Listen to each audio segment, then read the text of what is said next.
రైతు సోదరులందరికీ నమస్తే అండి. మీరు చూస్తుంది జనతా అగ్రికల్చర్ యూట్యూబ్ ఛానల్. నేను మీ నరేష్ అండి.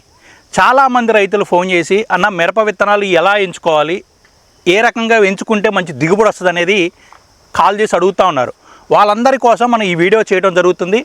మిరప విత్తనాలు ఎంచుకునే ప్రతి రైతుకు కూడా ఈ వీడియో ఖచ్చితంగా చూడాలి.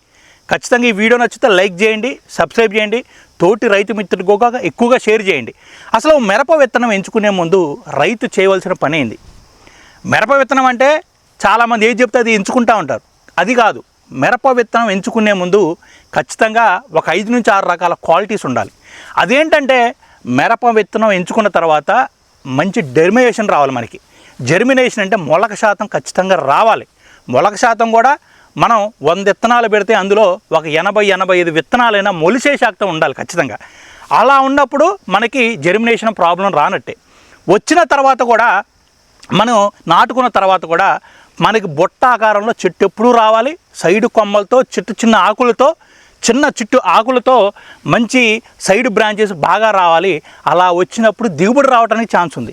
మూడోది ఏంటంటే వైరస్ని తట్టుకునే శక్తి ఉండాలి. అంటే వైరస్ని తట్టుకోవటం అంటే ఏంటి? ఇమ్యూనిటీ పవర్ని లేకపోతే రెసిస్టెన్స్ పవర్ని చెట్టుకు ఎక్కువగా ఉండాలి. ఇదొకటి.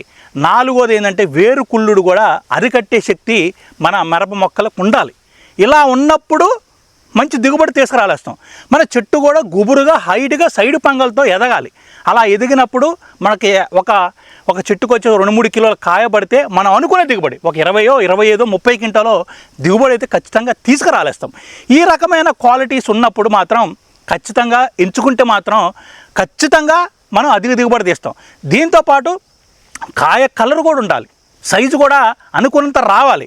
మంచి కాయ కలర్ కూడా బాగుండాలి. మంచి పొడుగు ఉండాలి. అలా వచ్చినప్పుడు ఖచ్చితంగా మంచి దిగుబడి వస్తుంది.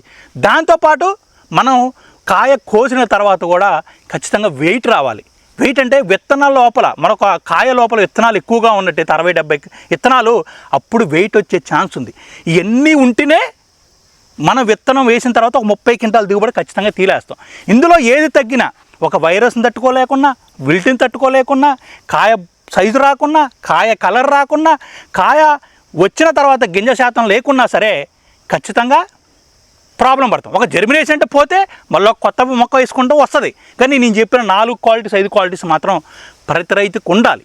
అప్పుడున్నప్పుడే అధిక దిగుబడి ఖచ్చితంగా తీసుకురాలేస్తాం.